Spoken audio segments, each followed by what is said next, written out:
வணக்கம் நண்பர்களே. துர்க்கை என்றாலே துன்பத்தை எல்லாம் அழிப்பவள் என்று அர்த்தமாகும். ஒருவரது வாழ்க்கையில் வரக்கூடிய கஷ்டங்களை தீர்க்கக்கூடியவளாக கருதப்படுகிற துர்க்கை அம்மனை வாரந்தோறும் தவறாமல் ஒரு குறிப்பிட்ட தினத்தில் ராகு கால வேளையில் விளக்கேற்றி வழிபடுவது மிகவும் சிறந்ததாகும்.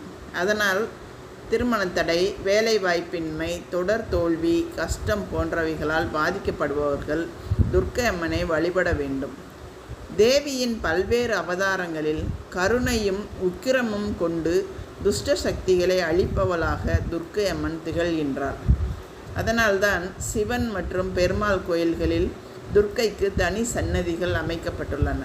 அவற்றில் சிவன் கோயிலில் இருக்கும் துர்க்கைக்கு சிவதுர்க்கை என்றும், பெருமாள் கோயிலில் உள்ள துர்க்கைக்கு விஷ்ணு துர்க்கை என்றும் பெயராக உள்ளது.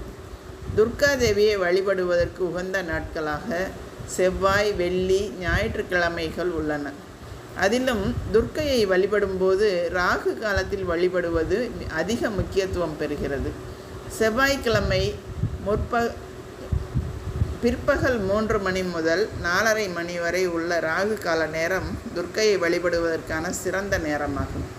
ராகுவிற்கும் துர்க்கை வழிபாட்டிற்கும் எதனால் தொடர்பு இருக்கிறது என்றால், ராகு கிரகத்தின் அதிதேவதையாக துர்க்கை இருக்கின்றாள்.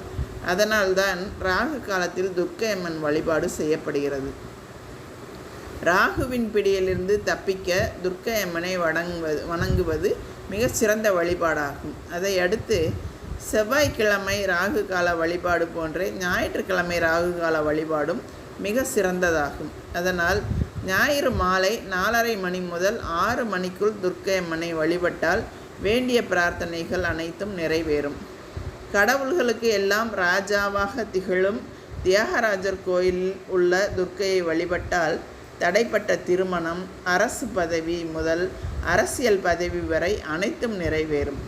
துர்க்கை அம்மனை வழிபட்ட பிறகு உப்பு, மிளகு காணிக்கை செய்யும் பக்தர்களின் தீராத நோய், கடன் போன்றவற்றை தியாகராஜர் தீர்த்து வைக்கிறார் என்பது ஐதீகம்.